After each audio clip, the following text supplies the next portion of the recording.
just the introduction, and then we'll ease into things. Cliff hardly needs an introduction here, but I'll do it just in case. Cliff Rosen is a longtime colleague and friend of so many of us around here. He is the Director of Clinical and Translational Research at the Maine Medical Center Research Institute in Portland, Maine. He's also Professor of Medicine at Tufts University.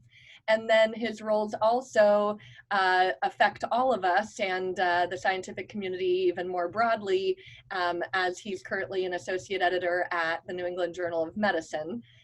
And he brings a really unique perspective.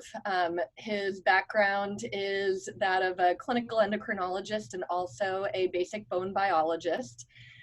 His work, his research nowadays largely encompasses studies of mesenchymal stem cell fate, bone and fat in the marrow, but he also has a history doing clinical trials in humans, looking at PTH, a current trial about to start up looking at beta blocker therapy.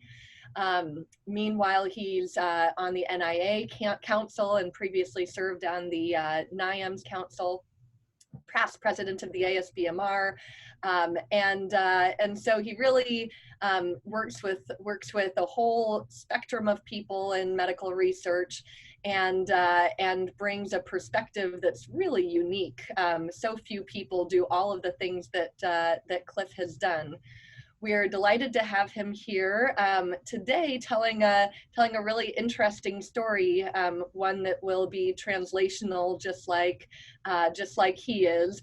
The title of his seminar talk is "Chasing a Bone Density Gene: A Zero-Sum Game." So, great. Cliff, take it away. Thank you. It's a pleasure to be here and see some old friends and colleagues, even though it's virtual. So I'm going to tell you a story, and the story is kind of interesting, and it dates back a long time, but there have been some recent developments. And start by just providing you with my conflicts. Okay, let me get this going here. So I have no consulting or advisory boards. New England Journal won't let me. So I'm a poor boy, but still associate editor and senior editor at eLife. So the story is really about searching for bone density genes, and in the process, we've been doing it for 30 years from my time at Jackson Lab. And the whole bottom line message is to find the single gene that causes bone to change dramatically. And of course, we now know that that's not the case, but somehow I got stuck with this sort of phenomena in my brain that we certainly had to keep looking and looking and looking. And so about 6 years ago, Charles Farber approached me about a novel approach to looking for bone density genes, and that is taking some of our inbred strains of mice and doing ovariectomy, and then looking now with better technology and better informatics at what are the genes that regulate bone loss after ovariectomy, a common model for all of us in the translational field. It was about that time that Carolina Figueroa showed up at my doorstep. Actually, I was in Santiago watching her master's defense and said, geez, you're pretty good, why don't you come north? And north is a long way. She's from Puerto Arenas, which is, for anybody who's been down that neck of the woods, it's absolutely spectacular, but it's 10,700 kilometers away from Portland, Maine, probably the biggest north-south gradient that we've had in our lab, certainly, and probably in a lot of labs. So Carolina came and joined us, and most of this work is Carolina's work that I'm really happy to present because I think it's very exciting. So in the bone density world, if you don't find the gene, game over, move on to something else. And I'm going to make the case that if we listen to what the mice tell us, don't move on, because there's always something that comes up that if you pay attention and don't get focused too much on your pre-hypothesis that you have to prove, that you may actually find something that's really exciting. So I'll talk a little bit about the strategies for identifying genetic determinants of bone mass, then talk about alpha-synuclein, which is what we found using the strategy that Charles Farber proposed, and then look at how alpha-synuclein regulates bone, fat, and why in the transparent nature of things, it looks like we got nowhere. We actually found something that I think is very exciting. It's going to shed a lot of light on our understanding, not just about how bone cells or fat cells metabolite substrates, but also about diseases such as Parkinson's. And I hope we can get to that translational aspect, because Steve is doing a big randomized trial with Parkinson's, and we know that they fracture easily. Okay, so this is the general overall schemata of what we think happens during bone. You get acquisition, then you get a little maintenance, and then you get loss. And loss is really dramatic after menopause. And some women lose a lot of bone quickly and others don't. And so Charles' strategy that he approached me about was to try to look for genes that regulated bone loss. So this is a Manhattan plot of the 515 genetic loci associated with EBMDs from the UK Biobank. And the message that comes across from these skyscrapers is that there's tons of genes that regulate bone mass, and a single gene does not really impact. And I would say, except for LRP5, the story of the continuous effect of bone density genes on bone density and fractures is really not a one gene story. It's probably not even a 10 gene story, but a combination of genes with epistatic influences as well as epigenetic influences that really determine bone density. This is what I call a pseudo Manhattan plot for mouse QTLs. So I spent 15 years at the Jackson lab, and one of our strategies was to cross two inbred strains of mice that had big differences in bone mass and find all these loci, and then look carefully for the candidates within those loci. And we started that process 25 plus years ago. We got a lot of funding for it, but in the end, the candidates were really not very rewarding, in part because they had an impact on bone density in the mouse of maybe 1 to 1.5%. So it was really sort of a frustrating story. But in the process, we learned a lot about the physiology of the mouse and the genetics that surround both bone and fat. So Charles's strategy said, Cliff, look, let's take another look at this. And let's do ovariectomy on 3 strains of mice that all have differences in bone mass: Balb-C-Bailey, C3H, and Black 6. And then let's look to see which genetic determinants are associated with rates of bone loss. So if we look at my right side, you can see the 3 strains of mice with either sham or OVX. And you can see that at baseline, they're all different in terms of baseline bone density, although Balb-C and Black 6 are similar, C3H is high. But they all lose bone. And we can do a number of different things to look at the skeleton, particularly the femur, by gene expression to try to identify what those differences are. And here you see his new approach. It's not new anymore, that Charles did, a network approach, which used IGA genes to look at different components, metabolic pathways. I think you're all familiar with when we do arrays or RNA-seq or single nuclei, that we're really looking for components that are networks. And IGA genes really represent the expression profile of co-expression modules, that is, genes that are related in terms of function much more than in terms of structure. In the old days, when we identified genes in the mouse, we always thought about them as their proximity to each other as being important, but it's really their proximity in terms of function that's important. And in this study that we did, one of the regulatory networks that came up, the IGA gene that came up, was one of the strongest, was the 23 module. And the 23 module was reflected a response to oxidative stress. And we were very excited because there's fairly good evidence that post-OVX, at least in bone and probably in fat as well, there is increased oxidative stress, reactive oxygen species is higher, and osteoblasts and possibly osteoclasts respond to that in different ways. And when we did our co-expression network mapping, we came up with a hub gene that was alpha-synuclein. So this was clearly a big surprise to us, but sometimes non-candidates turn out to be the most interesting. And it turned out that alpha-synuclein, which has a reputation of being a bad gene because of its relationship to Parkinson's disease, turns out to be expressed in bone and to be expressed in fat, and its expression is relatively high. So we decided to pursue this by knocking out the synuclein alpha gene. Cliff, can I interrupt and Yes. just go back?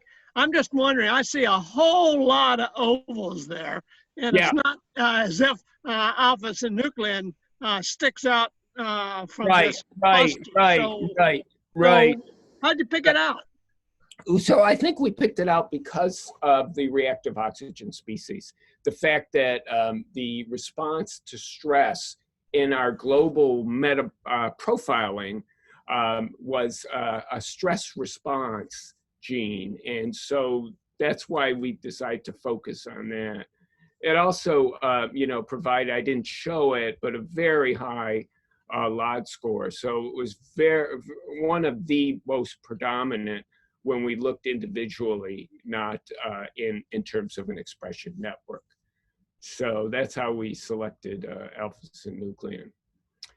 So we did the global knockout, and then we did OVX, and it wasn't really super striking, but there was a difference in body weight change of about 8%. That is, the alpha-synuclein null mice tended to preserve body weight more than gain it. And as you know, OVX leads to increased weight gain, but it was much more pronounced in the wild type. And the bone volume fraction change, they lost bone, but not as much.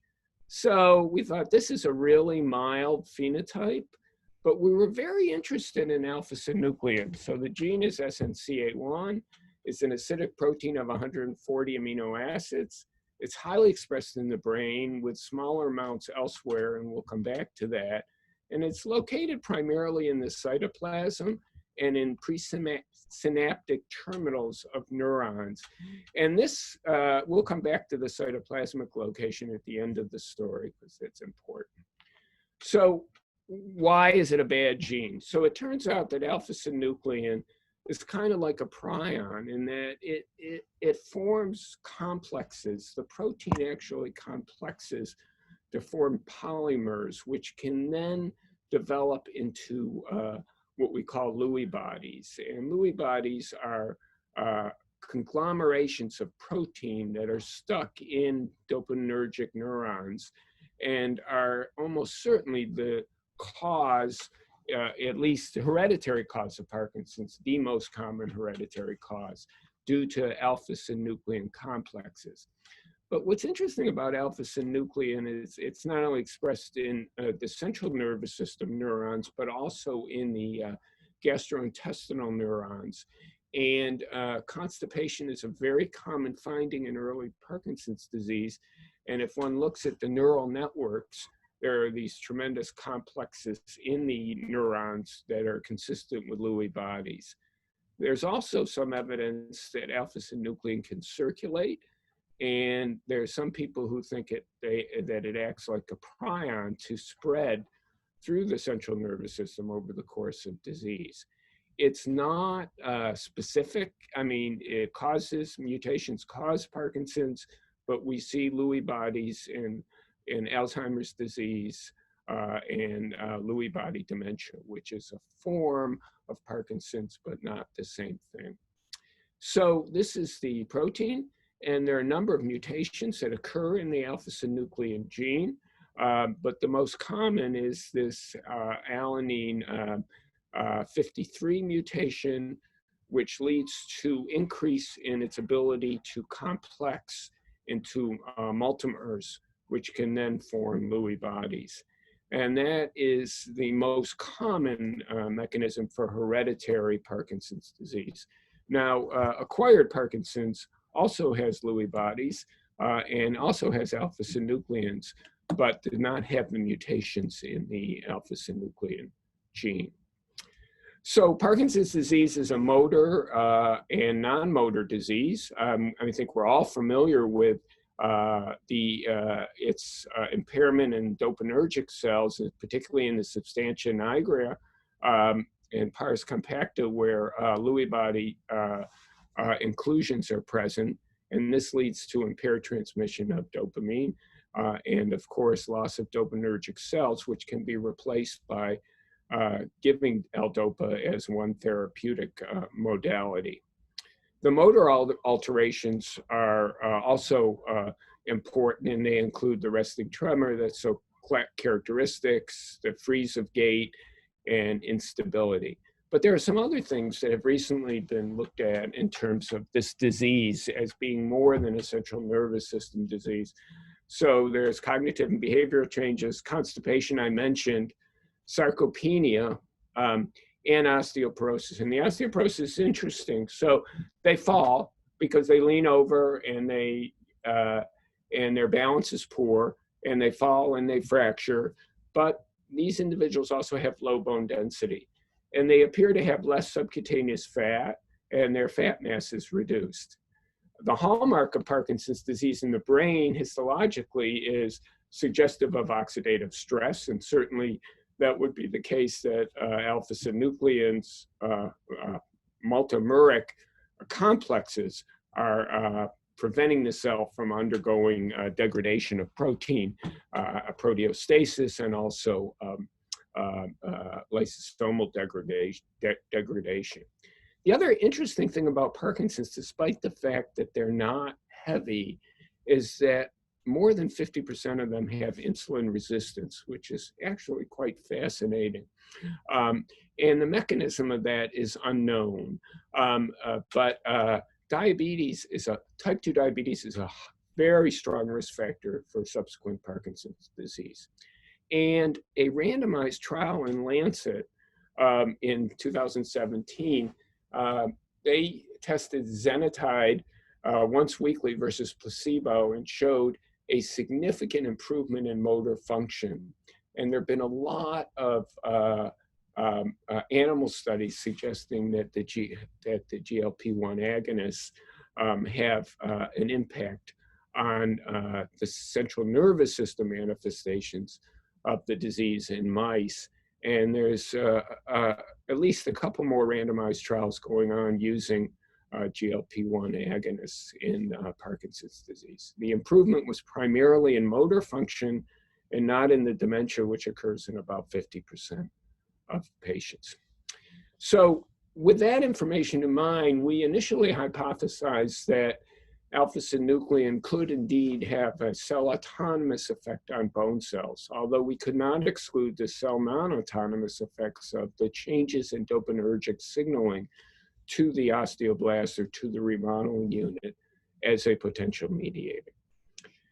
So to do that, we turn to mouse models, which we make in our lab all the time. They're very expensive, but they're very helpful. So if the inbred strain has gone by the wayside because we're not finding the right genes, genetic engineering of mice has come back as the most important way to test human genes for biological function. And so I'm going to focus on 4 mouse models that we use. Now, you got to understand that, first of all, this was never funded. And second of all, we were taking a big chance because I'm sure Dan will say the same thing. The phenotype was really marginal. But we were fascinated by its expression in bone and the fact that it came up as a stress response hormone that was, or protein that was expressed in bone and fat. So it got our interest and we decided to push ahead. So first we started with the PRX-CRE, and that's the pair-related homeobox 1 with an enhancer that was made back in the early 2000s, limb enhancer, so it's specific to bone, or at least we thought so, because of its limb enhancer, and has been widely used in the skeletal field to look at changes in gene once they're either conditionally deleted or overexpressed using the PRX-CRE. So PRX is expressed in bone It's an early progenitor marker. It's in the mesenchymal cell lineage, and it's early. And so it's also expressed in inguinal fat. So it's not exclusive to bone, but it's also found in inguinal fat. And Dave Gerton at UMass made that discovery a number of years ago, and in fact has helped us to understand a little bit more about the differences between inguinal fat and visceral fat. So we did the same. Could I ask you a quick question? Sure. When we use Pyrex cream, we use the estrogen, tamoxifen regulated form, Yes. and do it in adults. Now, Yes. expression in inguinal fat persists in adulthood, or is that just embryonic? Yeah, no, it does. It does. Yeah. We'll have to pay attention to that. Yeah, you'll have to look at that. It's actually quite interesting because several phenotypes, as you'll see, can come out of that, and it's worth looking at. Anyways, we did the ovariectomy experiment. Their body weight went up, so it was not protective, although it was a little less than the flox mice. Lean mass changed as well, and the percent fat mass increased. So really didn't seem to make that much difference. But remember, for fat mass, the inguinal depot is the only depot that it's expressed in. And remember, it's also not expressed in the spine. So when we looked at femoral bone, I guess no surprise based on the weakness of the phenotype, bone volume fraction was lost with OVX, whether it be in the flox or the conditional deletion, and trabecular spacing was increased. And there was no change in cortical bone. So it was kind of a wash, except that marrow fat was prevented in, or at least markedly reduced in the OVX conditional knockout. So much less marrow adipose tissue compared to the OVX wild type, that was not wild type, but the flox littermates. And there was less adipocyte generation when we took marrow stromal cells and cultured them with adipogenic media. So we then decided, so we didn't give up, although we probably should have, but we decided to do a high-fat diet and see if we could provoke differences in a high-fat diet. And again, the mice with the PRX-CRE had no differences in their response to a high-fat mass diet. That is, they both gained weight. And their glucose tolerance was a little different. They showed a little bit of decreased insulin sensitivity. But what was interesting is when we did the high-fat feeding, the PRX-CRE mice actually increased bone mass compared to the controls that did not change. And this raised some interesting questions. So what was it true that the signal that we got under high-fat diet, which is also a stress response, really did prove that the gene we found had some relevance, at least in bone, and this increase in bone mass was associated with increase in markers of bone formation. Cortical thickness was also greater. So the effect was not huge, but it was there.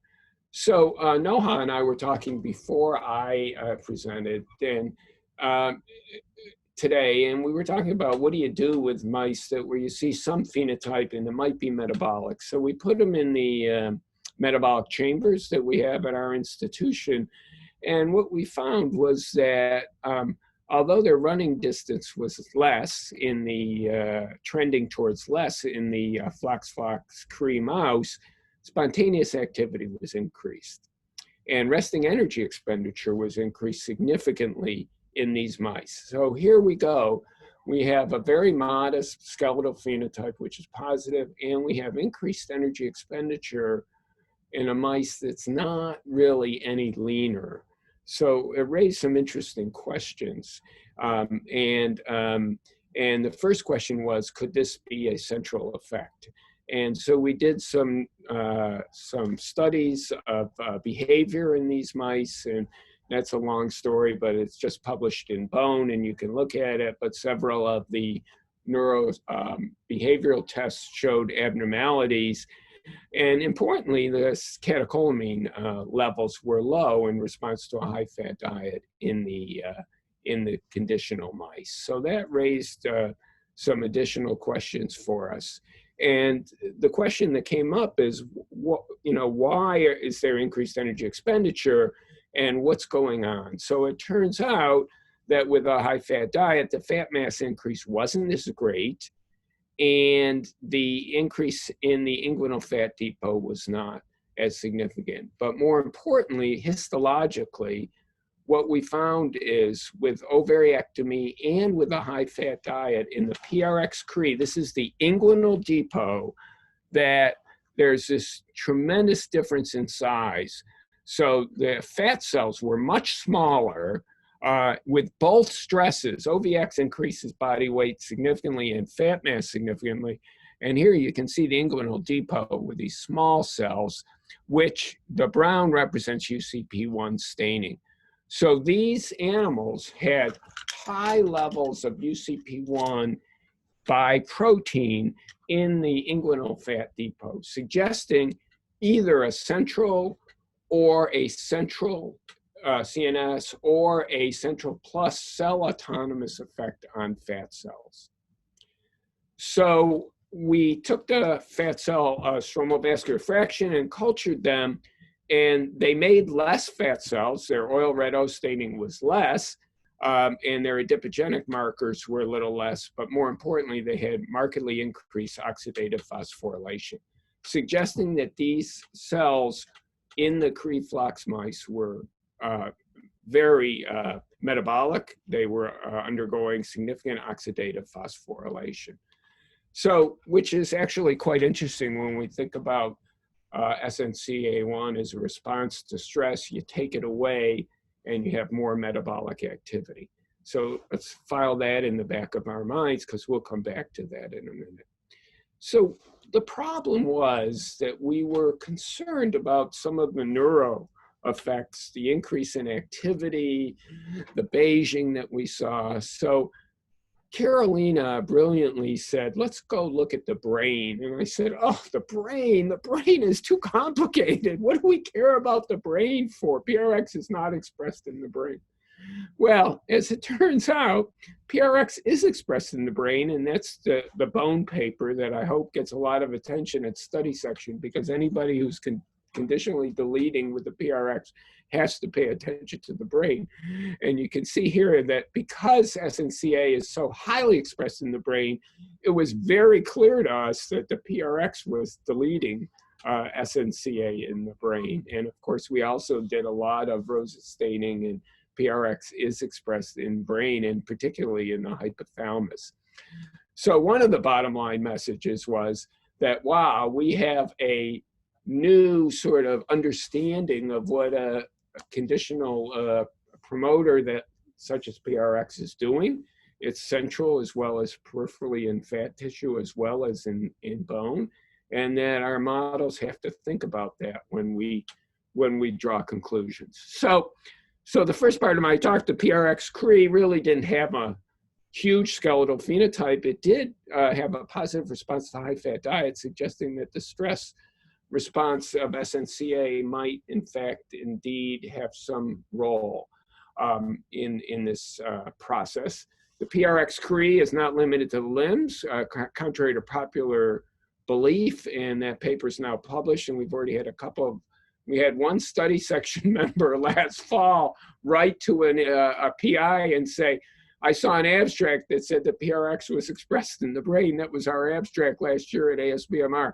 So we figured we better get a rapid communication out about the fact that PRX is expressed in the brain. And we still couldn't exclude a cell autonomous role for SNCA. So we then moved to the next mouse model that was more specific for fat, and more importantly— Cliff, before you move on, I got to know whether, and this is something I suspect you have done, haven't told us yet, is if you put these mice into cold versus their controls, have you seen any difference there in terms of— That's a great question. Yeah, that's a great question. We have not done that. We have not done that. the UCP expression was, 1,000-fold increased. I mean, that's huge. That was huge. It's huge.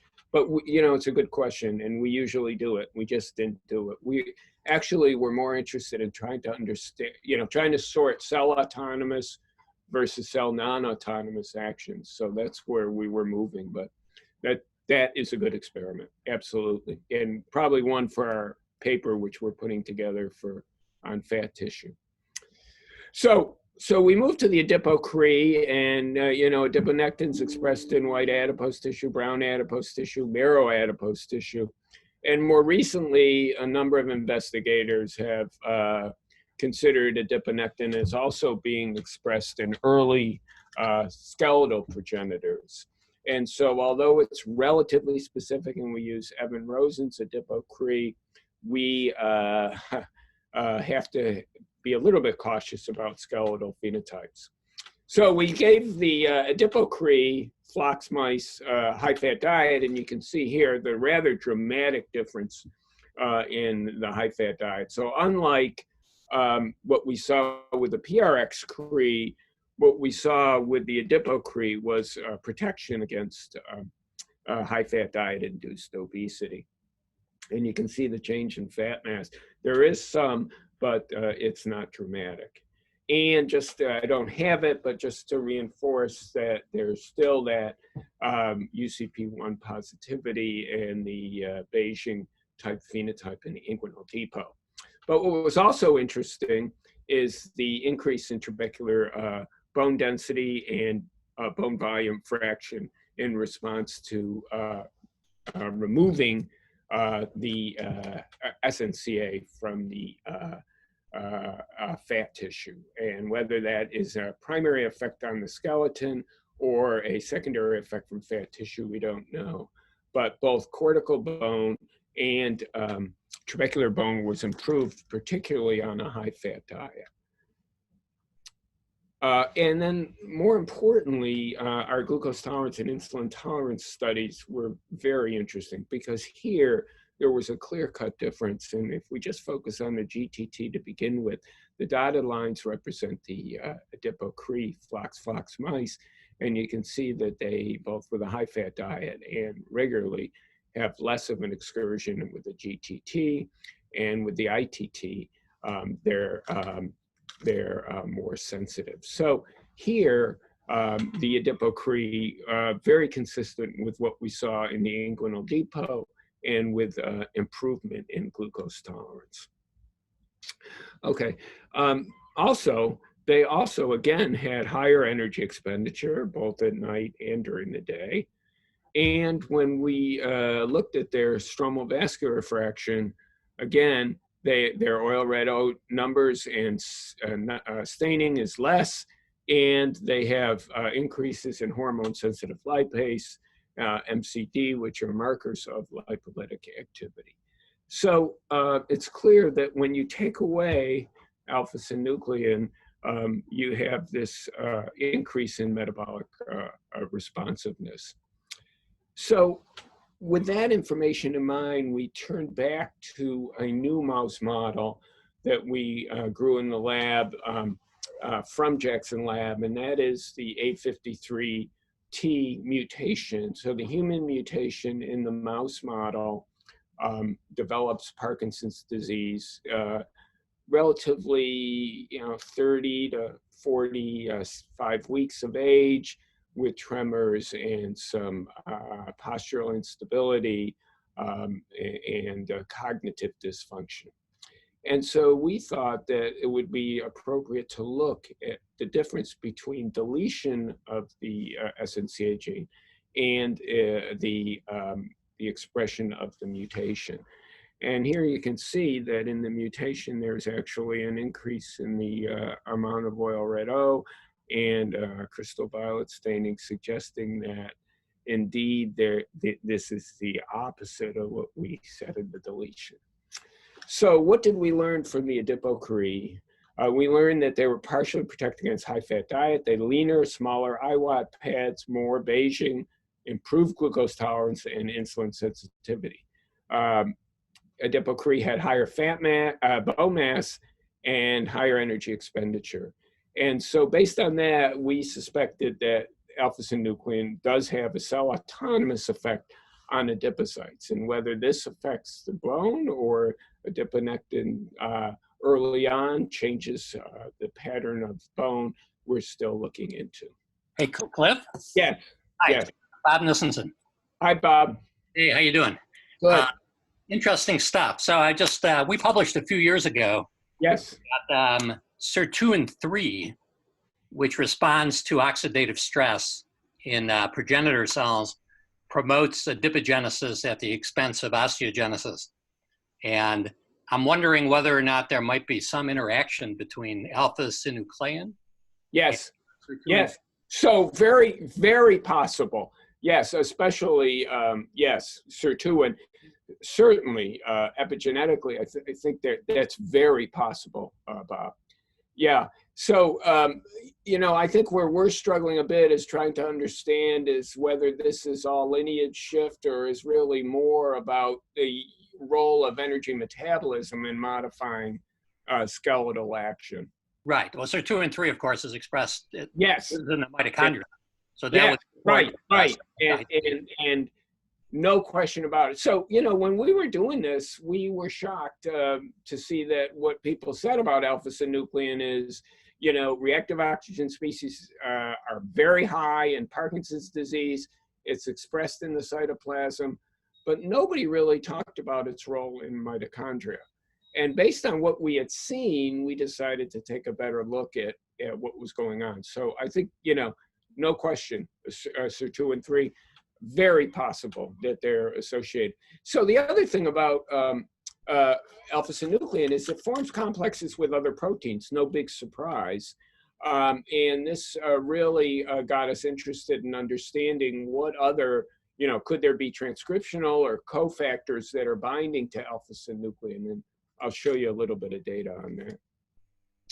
Okay, so the first thing we did was we looked at, so there are three mechanisms. One was lipid droplets, two was mitochondrial changes, three was transcriptional changes that affected cell fate, as Bob pointed out.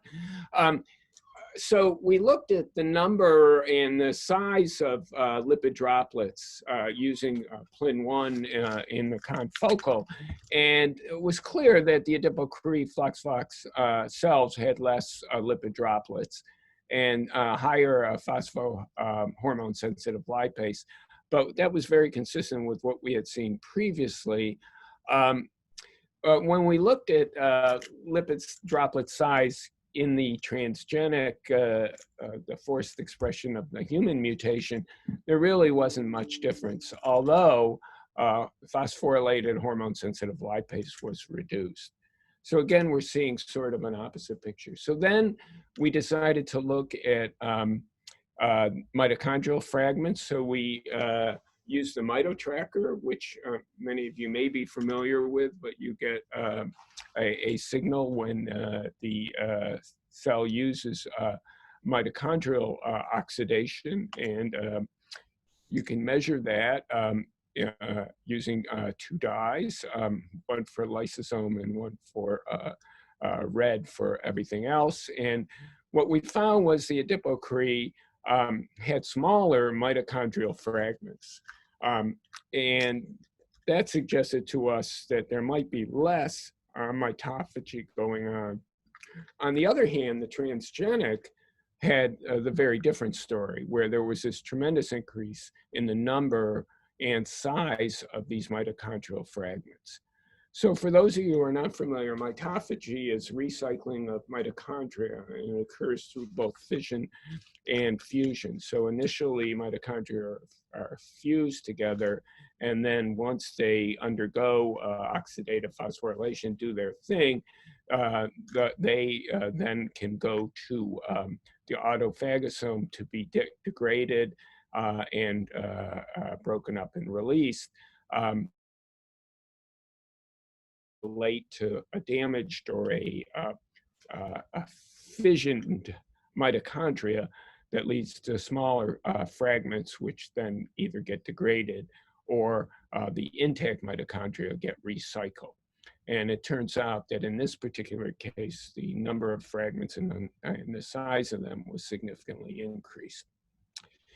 So then we wanted to ask was alpha-synuclein binding to the mitochondria, and that was altering its breakup or its fission? And the answer is no. When we deleted it, it didn't change. It was not different in terms of co-localization. That is, that there was really no difference in the localization to the mitochondria, and in the transgenic, that was not the case either.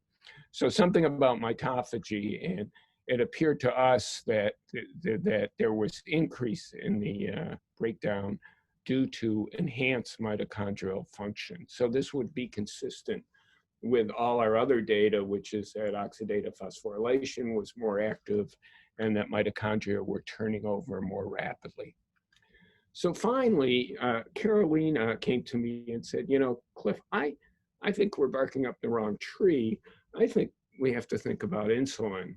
And remember that Parkinson's patients are insulin resistant and we don't understand why. And so she wanted to look at what happens to alpha-synuclein. We knew it's in the cytoplasm. We now know it can localize to the mitochondria. And the question was, what does insulin do to alpha-synuclein? And so she treated these cells with alpha-synuclein from the conditional knockout mice with insulin. And what she showed was that there was translocation of alpha-synuclein to the nucleus, which really raised our interest level significantly. On the other hand, when she looked at the transgenic human mutation, there was impairment in the ability of alpha-synuclein to get into the nucleus, suggesting that, in fact, one thing it might do when it monomerizes or multi-monomerizes is that it is blocked from entering the nucleus. And this raises a question of whether alpha-synuclein, which appears to be critical for adipogenesis, actually does play an important role in regulating some of the downstream nuclear transcription factors such as PPAR gamma. So what have we learned from alpha-synuclein adipocytes?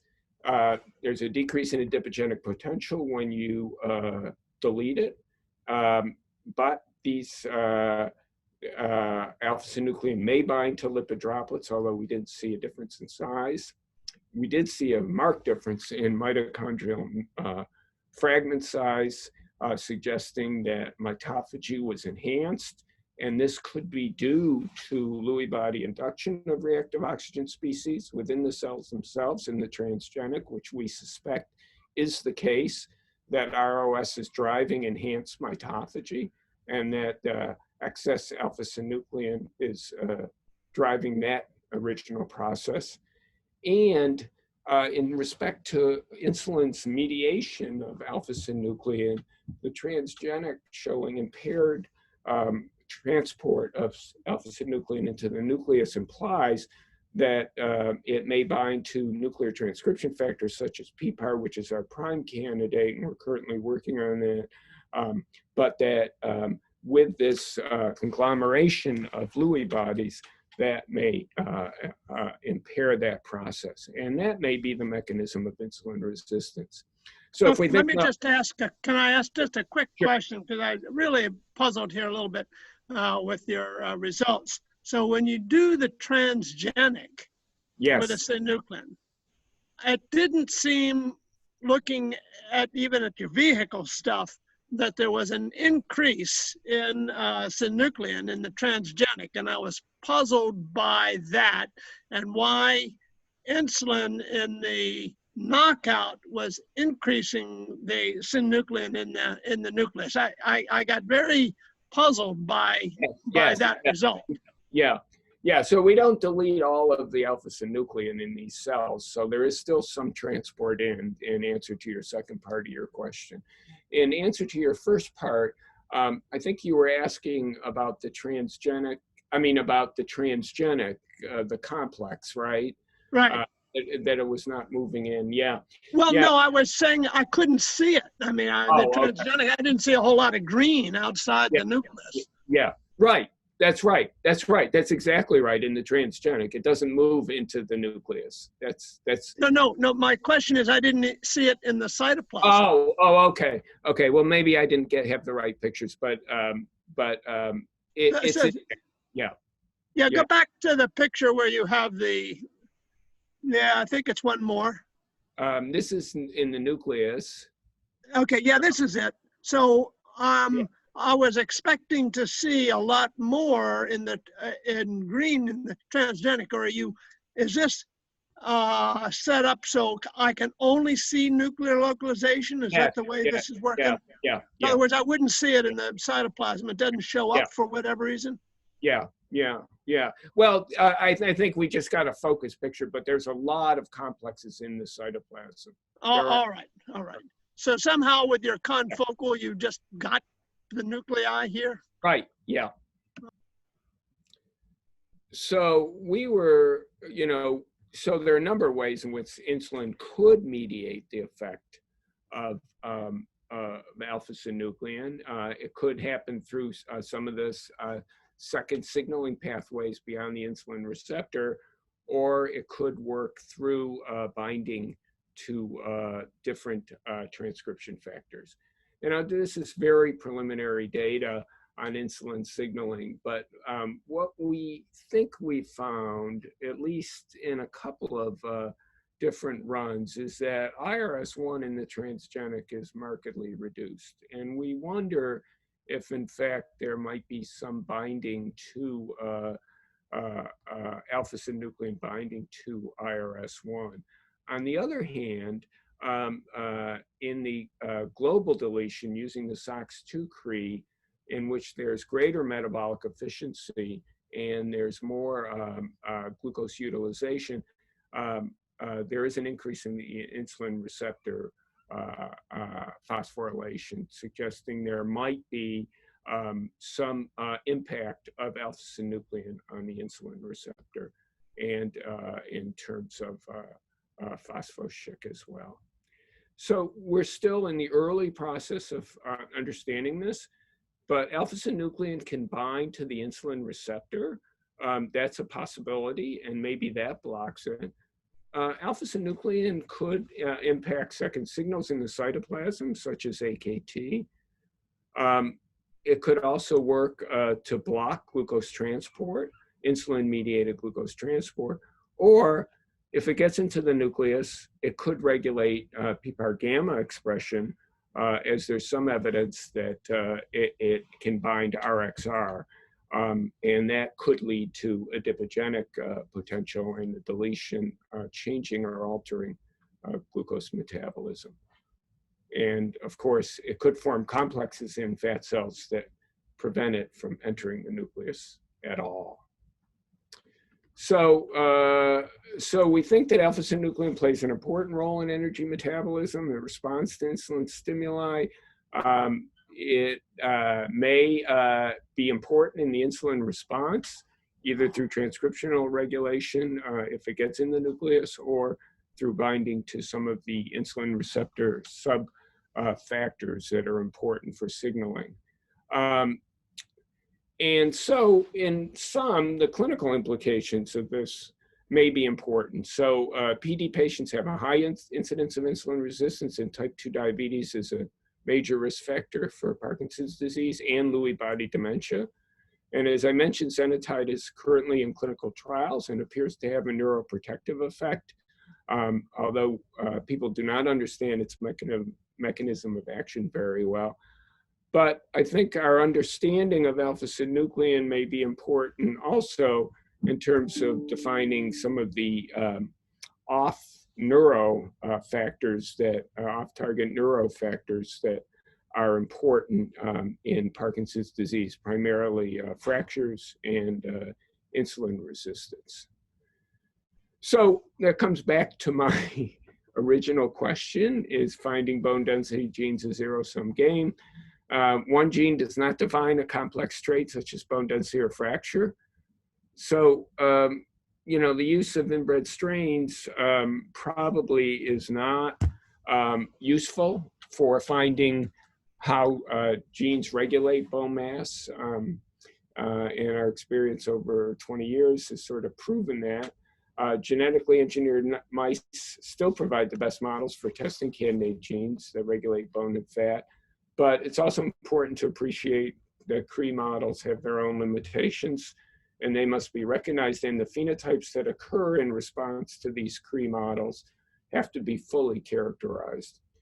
And finally, that the failure to find bone density genes should not be the end, as mice can show us the way, particularly when you think about SNCA1 as a stress response gene, that much of what we saw in the mice is consistent with the function of SNCA, or at least the known function of SNCA. And I think thanks to Carolina, we were able to move off the mark a little bit and try to get an understanding of what's going on. And we're just waiting for the grant award from Alzheimer's NIA.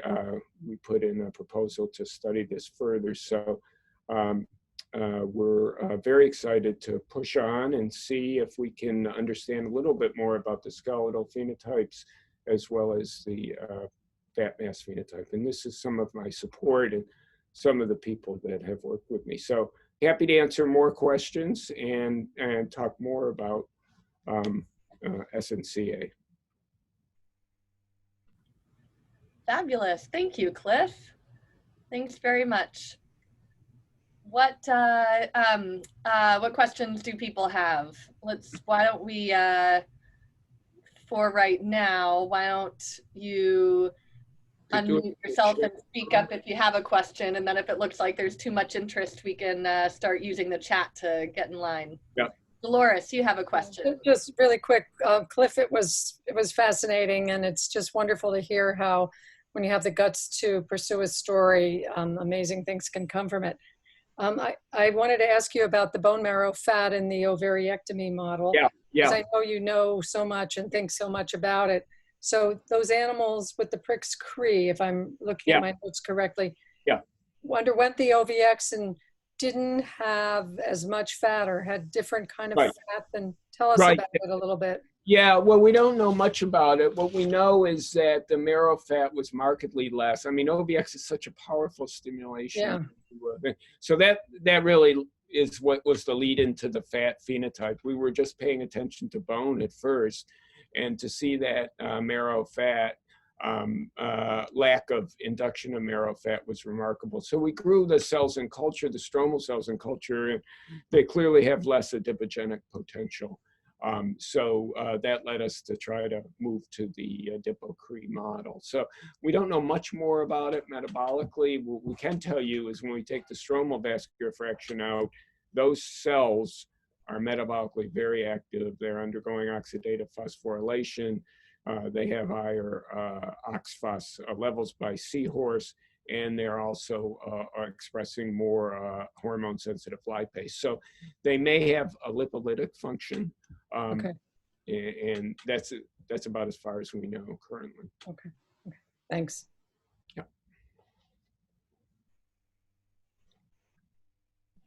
Hey, Cliff? Yeah. Hi, it's Bob again. Yeah. In the study that I was mentioning to you with SIRT3, where we saw that increased SIRT3 promoted adipogenesis at the expense of osteogenesis. Yes. We also saw a link to increase osteoclastic activity. And I'm wondering, you didn't really show us, I don't think, anything related to... That's Bob, great question. So we have, I'm embarrassed to tell you, but we made the LICEM Cree. And we're looking at that right now because there's tons of mitochondria, as you know, in the osteoclast. And two, because in our expression profiling, it was actually the hematopoietic lineage in osteoclast macrophages that express a very high amount of SNCA1. So we don't know the answer yet, but I would bet money that there's a big phenotype there as well. The models that you had, you didn't see an osteoclast. Yeah, we did not see an osteoclast phenotype there. But remember, so, we did PRX and adiponectin. So we really, we haven't completely characterized the Adipo-Cree for why the high bone mass is. So I suppose it's conceivable they could have less osteoclasts, but we just haven't done that. Be interesting to know. Yeah, it would be interesting to know. I think with the PRX Cree, you know, there wasn't much of a skeletal phenotype, you know, even with OVX, and I don't think any of the markers were much different from the flox mice, but still possible.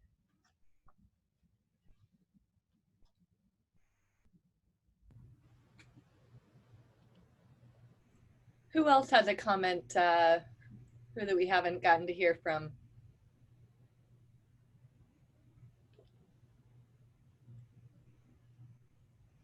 So Cliff, I know you you gave us kind of the teaser about connections you've made with ongoing human studies looking at neurological disorders. So what's the next step? What would you like to do in humans right now? So we've formed a collaboration with David Bennett at the Rush Alzheimer's and Related Disease Center, RADIC, in Chicago. And we have tissue coming from a series. They have a autopsy series of thousands of patients. And David had the foresight many years ago to make sure on the autopsy that they got all sorts of tissue. So we have bone and we have fat coming, and we're particularly interested in the fat phenotype right now, just in terms of gene expression and profiling their insulin signaling. So that's, with COVID, we thought we'd have it by now, but it's hung up in Chicago. And I'm sorry, this is an autopsy series of Parkinson's? Parkinson's, Alzheimer's disease, Lewy body dementia. There's a number of different things. I mean, I think one fundamental question is, are there Lewy bodies in adipocytes? And that's something that we have not been able to show yet. But the transgenic, they're probably too young to show it, but we're still trying to characterize it. Mm-hmm. Very cool. All right, well, it's 2:01. We will let you get on to your evening, Cliff. Okay. But thank you so very much for coming. It's terrific to get to talk with you anytime, but we especially appreciate that you made time for the big group of us, and hope that we can do it again sometime soon, maybe next time in person. Great. Cliff, that was an incredible story, and I just need to comment on the fact that many of us would have quit long into, and I think that, quite frankly, it's a great lesson to all investigators, many of them who are listening and beyond, about what you learn with persistence. And I really want to congratulate you on that. That really was an incredible story that you presented to us. Well, I didn't tell you, but I felt so bad for Carolina. So she came 10,700 kilometers. And the first project I gave her was this project using the trap method of ribosomal, using in vivo ribosomal protein to measure marrow adipocytes. In other words, we were trying to take Andy McMahon's model and isolate just marrow adipocytes using this trap protocol. She spent 2 years and got nowhere with it. And Orman McDougall at Michigan was doing the same thing, and he got nothing. And I finally said, we got to move you off this methodology to something else. And when we got no skeletal phenotype, I thought, oh my God, this is the end of the road. Nobody will come from Chile anymore. So I think maybe the fact that she was 10,000 miles away, Cliff, she felt that she couldn't go back with nothing. Right. So you probably got the right person to do that. Right. Her mentor, Juan Pablo Rodriguez, is a very close colleague and a stem cell person, and I was too embarrassed to tell him I've wasted 3 years of your student's life. Thanks, Dan. We'll talk next week anyway. We will, and I do want to applaud Carolina's effort and yours as a mentor. That was quite a story of persistence. I'm very impressed with that. Thanks, Dan. It means a lot to me. Thanks, everybody. Bye-bye. Cliff. Thank you. Bye.